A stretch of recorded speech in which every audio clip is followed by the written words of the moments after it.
So guys finally वो दिन आ ही गया जहाँ पे मेरे इस ZX6R को 2025 मॉडल नई ज़िंदगी मिलने वाली है, क्योंकि गाइस बहुत ही ज़्यादा लंबा सफ़र रहा है इस मेरे बाइक का। तो आइए सबसे पहले जान लेते हैं इसकी बैकग्राउंड स्टोरी क्या है। ये है 2025 का ZX10R एंड ये मेरा ड्रीम बाइक था। ये मेरा सेकंड सुपर बाइक है। मेरे पास जो पहला सुपर बाइक है वो वहाँ पे खड़ा हुआ है, आपको दिखा देता हूँ। तो इसके बैकग्राउंड स्टोरी ये है कि जब से मैंने ये अपना बाइक लिया है, मुझे अभी भी याद है अप्रॉक्सीमेटली सितंबर अक्टूबर में मैंने अपना ये बाइक लिया था and it's a brand new bike. Showroom से निकलवाया एंड मैंने इसकी फ़र्स्ट सर्विस करवाई, क्योंकि शोरूम से निकलवाया तो आपको पता ही होता, तो एक ब्रेकिंग पीरियड होता है कि जहाँ से आप कोशिश करते हो कि 6000 की RPM से ज़्यादा ना चलाया जाए बाइक।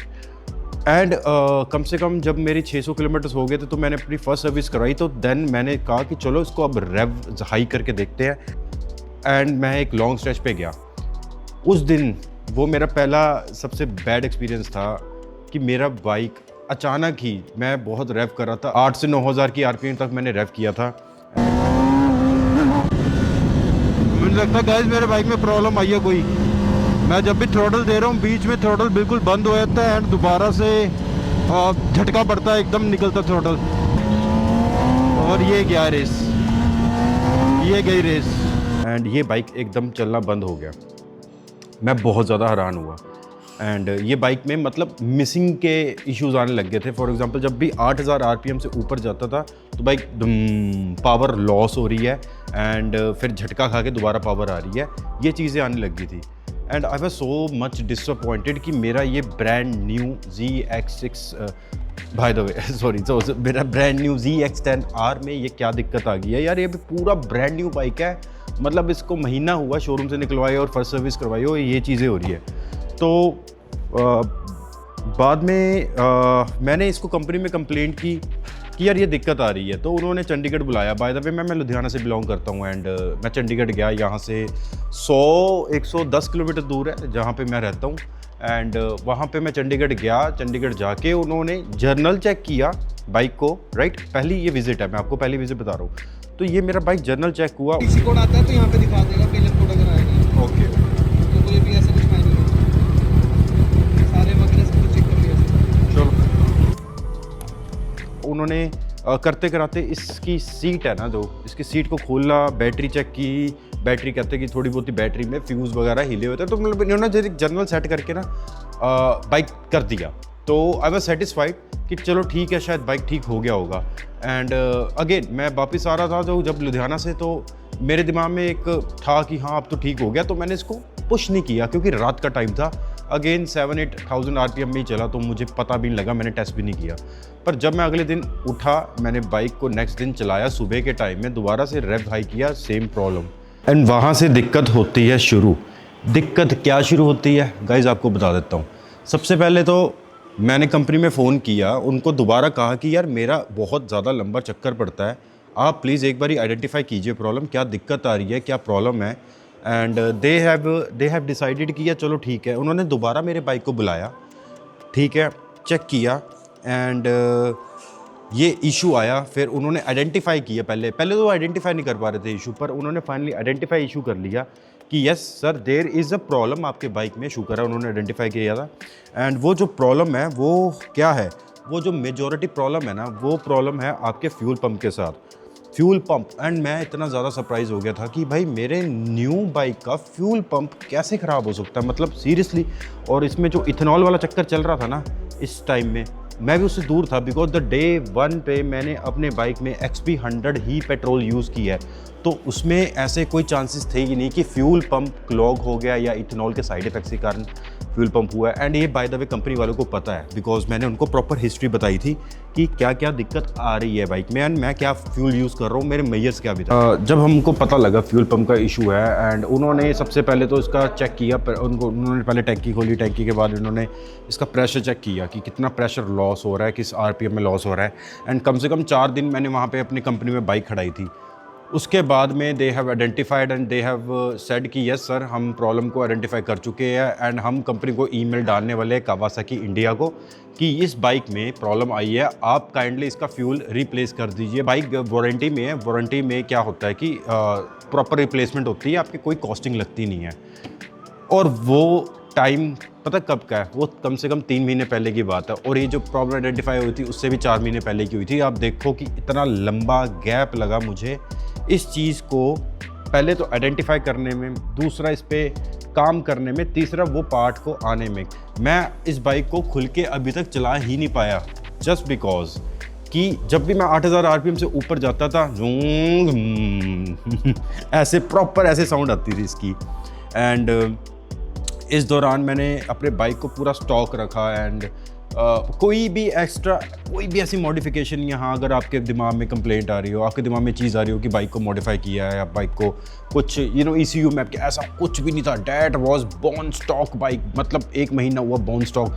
एंड अगर आप मुझे जानते हो, आपको पता है कि मैं अपने बाइकों का ध्यान कितना रखता हूँ। लिटरली मैं अपने बाइकों की वॉशिंग खुद कर रहा हूँ, डिटेल मैं खुद कर रहा हूँ, मेंटेन मैं खुद कर रहा हूँ, टाइम से पीरियोडिक सर्विस, मतलब हर एक चीज़ परफेक्ट हो रही थी। Because I love these machines यार, मेरी ये सोल है ना। मेरे एक सपना था वो, मैं सपने को अपना ख़राब कभी नहीं करना चाहता कि बाहर जाके धुलवा दूँ, ये वो मुझे बिल्कुल पसंद नहीं है कि कोई मेरे बाइक को हाथ लगाए, सीधी सीधी बात है। हाँ चलो यहाँ पे ख़त्म करते हैं इसका बैकग्राउंड एंड अब शुरू करते हैं इसका फाइनल, जो आज मैं क्या करने वाला हूँ। मुझे कावासाकी से फाइनली फ़ोन आ गया कि आपका बाइक का फ्यूल पंप आ चुका है 8 महीने बाद एंड आप आके रिप्लेस करवा लो। एंड हम जा रहे हैं अपने बाइक का फ्यूल पंप रिप्लेस कराने। एंड बस मैं अभी हार्दिक की वेट कर रहा हूँ क्योंकि वो मेरे साथ ही जाएगा। एंड हमको एक और राइडर ज्वाइन कर रहा है, मैं आपको वो जल्दी बताऊँगा कौन है क्या है। अब सीधा तैयारी करते हैं खाने पीने की, बिकॉज सुबह से मैंने अभी तक कुछ खाया पिया नहीं है। सुबह से उठ के सीधा ही वीडियो बनाने लग गया because I was so excited कि यार इसको फाइनली इसको जान मिल जाएगी, न्यू ज़िंदगी मिल जाएगी।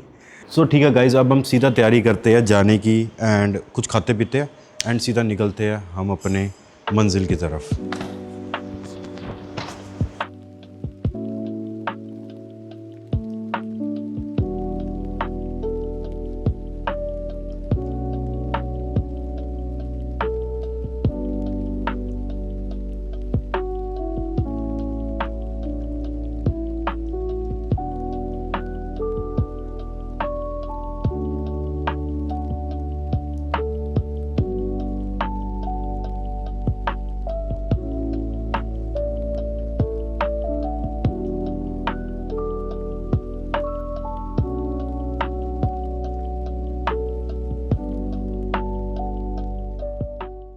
तो गाइस बाय द वे आपको इस हेलमेट के बारे में भी मैं बात करना चाहता हूँ। ये जो हेलमेट है ये है मेरा अभी तक का सबसे महंगा helmet, that is KYT KX1 race GP।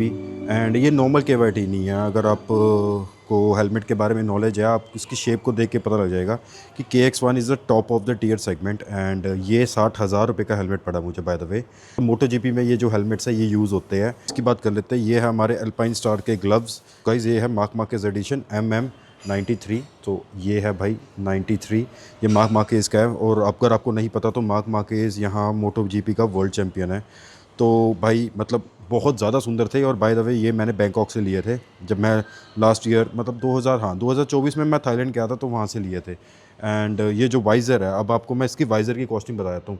ये जो वाइज़र है ये अकेला, यही कल्ला कल्ला वाइज़र भाई कितने वो गैस करो, ये एक अकेला 3500 रुपये का वाइज़र है इसका। एंड वो तो साथ में मुझे मिला ही था, ये साथ में मैंने ब्लैक स्मोक वाइज़र लिया था। तो ये है मेरा अभी सेटअप। अब सीधा मोटो ब्लॉगिंग सेटअप में बैठते हैं, निकलने की तैयारी करते हैं। ये दूसरी सेफ्टी की चीज़ है, ये है मेरे riding gloves. And hello delta कैसा है। और ये तीसरा सबसे इम्पोर्टेंट हमारा सेफ्टी, घर के लिए सेफ्टी, ये डेल्टा है, ये हमारा ये है हमारा साइबेरियन हस्की। एंड सुबह सुबह मिला नहीं ना मुझे, तो अभी तभी करके मिलने आया। और बाय द वे हमारे पास 3 डॉग्स हैं, एक ये है, एक पिटबुल है वो कैमरे के पीछे ही है, एंड एक लैब्राडोर है। अभी आपको दिखाता हूँ। हाँ कैसा है, चल वीडियो बनाने दे, अभी आता हूँ तेरे पास। चल, आपको दिखने में स्नीकर लग रहा होगा and but yes it is very beautiful. ये मैंने लिया था पिछले साल एंड अभी तक ये सही चल रहा है पूरा। एंड इसको मैंने ज़्यादा वेयर नहीं किया, बट जितना भी किया मतलब मॉडरेट यूज़ किया, बिकॉज मैं लॉन्ग राइडिंग के लिए जाता हूँ हफ्ते में एक बार तब भी डालता हूँ।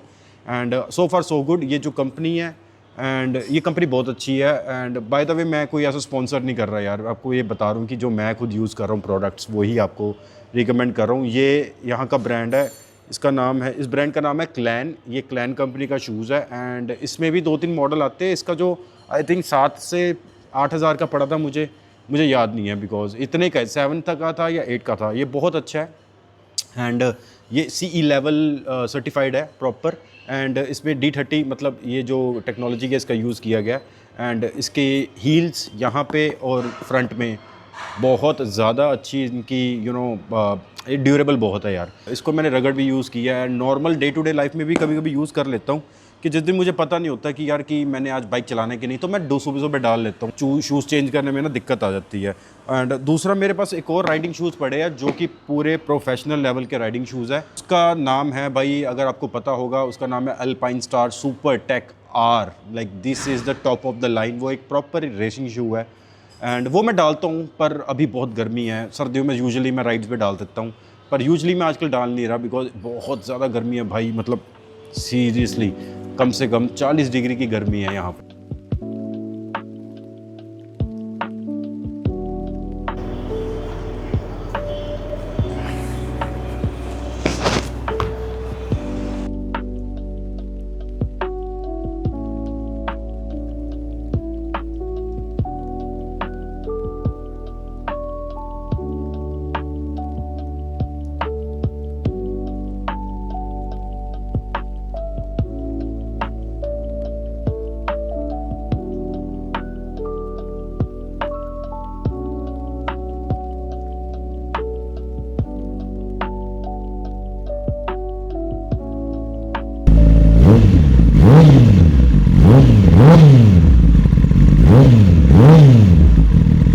वावरी आ गई है हमारी ZX6R की एरो रेस प्रो टाइटेनियम।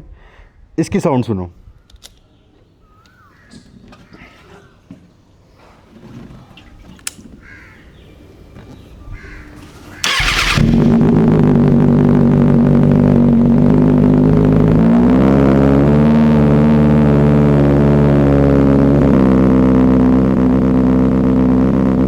पहले तो कमेंट करके बताओ कौन सी ज़्यादा आपको साउंड सुंदर लगी है। मैं आपको सीधा वर्डिक्ट देता हूँ, ये थोड़ा लाउड की तरफ है, वो बेसी की तरफ है। एंड मेरे को दोनों पसंद है यार, सीधी बात है। बिकॉज ऐसे ही मुझे चाहिए था, because it's a proper racing exhaust. बेसी लॉन्ग राइड्स पे बहुत ज़्यादा कंफर्टेबल होता है, कान फटते नहीं है। ये लॉन्ग राइड्स पे थोड़ा सा कान पे हाँ आता है because it's loud, so that's it.